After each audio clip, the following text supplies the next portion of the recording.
Stay informed, darlings.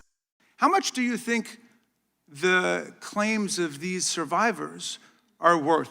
As the good congressman from Kentucky just pointed out, there were lots of survivors who had decided, for reasons of their own, never to release their names. That determination was represented to people in Congress, and we built it into our federal law that their names could not be released, and yet you published their names, their phone numbers, their addresses, personally identifying information. If Donald Trump can get $10 billion, theoretically, from the Department of Justice, how much should these people get for a far worse violation of their privacy rights and a far greater danger established to them in their lives? I want the whole country to look at this, because this is the Attorney General of the United States, whose job is law enforcement. We've never had a witness who has misunderstood our rules and been unable to conform his or her conduct to our rules before. We have only 5 minutes, and so we use our time to ask you specific questions. How long are you giving me to answer? Excuse me, I'm not yielding to you right now. I'd like that second restored too.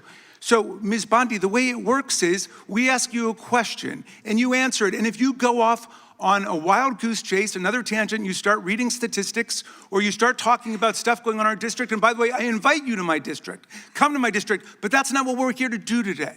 Okay, so, and you do that, then we're allowed to say we reclaim our time. At that point, you have to be quiet. You have no choice. You have to be quiet. So I hope you understand the rule at this point. Now, you're in law enforcement. We've seen all kinds of evidence of crimes. And when we go over to the Department of Justice for the 4 computers for every member of Congress, we see more evidence of crimes. Will you create a joint task force of the Department of Justice and governors and state attorney generals and district attorneys across the country to investigate the crimes that have taken place against these victims and more than 1,000 like them? The DOJ is not doing its job. Will you create a task force with state and local law enforcement to make that happen? Gentlelady can respond if she wants to. Thank you, Chairman.